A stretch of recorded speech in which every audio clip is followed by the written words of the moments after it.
Tak sedikit masalah yang dialami oleh Ibu Nifas, mulai dari ringan sampai yang berat. Salah satu masalah yang sering dialami oleh Ibu Nifas adalah bendungan ASI. Mungkin sering sekali moms bertanya, apa sih itu bendungan ASI? Bendungan ASI adalah ASI yang tidak segera dikeluarkan yang menyebabkan penyumbatan pada kelenjar dan saluran ASI sehingga aliran susu menjadi tertekan dan terhambat dan menyebabkan payudara bengkak. Nah, biasanya hal ini tuh terjadi karena moms melewati jam menyusui, lalu karena memang kebutuhan bayi masih sedikit sehingga terjadi penumpukan ASI pada payudara moms. Lalu, moms memberikan susu tambahan seperti susu formula contohnya. Dan moms tidak mengosongkan payudara secara berkala atau tidak memompa ASI. Dan yang terakhir, moms menyapih bayi terlalu cepat. Biasanya bendungan ASI terjadi di hari-hari awal setelah moms melahirkan, tetapi hal ini juga dapat terjadi selama moms masih menyusui. Nah, gimana sih ciri-ciri atau tanda-tanda moms dengan bendungan ASI itu? Yang pertama, payudara moms akan bengkak dan juga terasa sakit. Yang kedua, puting susu moms itu lecet. Yang ketiga, kulit sekitar payudara moms itu akan mengkilat walau tidak merah.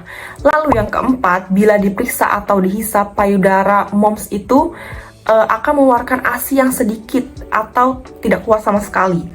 Lalu yang terakhir, beberapa moms itu akan mengalami demam dalam kurun waktu 24 jam. Tetapi ada beberapa kasus juga yang tidak mengalami demam. Hal pertama yang harus dilakukan moms adalah mengompres payudara dengan air hangat sebelum menyusui untuk mendorong keluarnya ASI.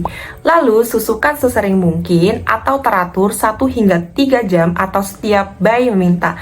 Lalu moms bisa melakukan pijat payudara atau pijat laktasi. Lalu moms bisa menggunakan kompres air dingin untuk menghilangkan rasa nyeri setelah menyusui. Lalu menggunakan pompa ASI dengan benar. Lalu moms harus menyusui bayi secara gantian antara payudara kiri atau payudara kanan. Lalu kosongkan ASI setiap kali selesai menyusui. Meskipun bendungan ASI merupakan masalah yang tergolong ringan, tetapi moms tidak boleh menyepelekan hal ini. Karena jika dibiarkan, moms akan mengalami infeksi pada payudara atau mastitis. Ciri-ciri mastitis tidak jauh berbeda dengan bendungan ASI. Pada mastitis, payudara moms akan terasa panas dan merah, suhu tubuh meningkat, terasa ada benjolan pada payudara, dan terasa nyeri saat ditekan. Maka dari itu, untuk para moms ya, masalah payudara bengkak ini atau bendungan ASI harus segera diatasi. Kenapa? Karena jika dibiarkan, payudara moms itu akan terasa semakin nyeri atau bisa saja produksi ASI moms itu akan berhenti, jadi tidak keluar sama sekali. Nah, apabila bendungan ASI ini tidak diatasi, moms akan mengalami mastitis. Dan apabila moms tidak mengatasi mastitis, moms akan mengalami hal yang lebih serius, yaitu abses payudara. Jadi bisa disimpulkan bahwa bendungan ASI itu merupakan masalah yang paling ringan, lalu mastitis itu yang sedang, dan abses payudara itu sudah tergolong berat dan harus segera diatasi dengan dokter. Maka dari itu, ayo kita cegah, karena mencegah lebih baik daripada mengobati.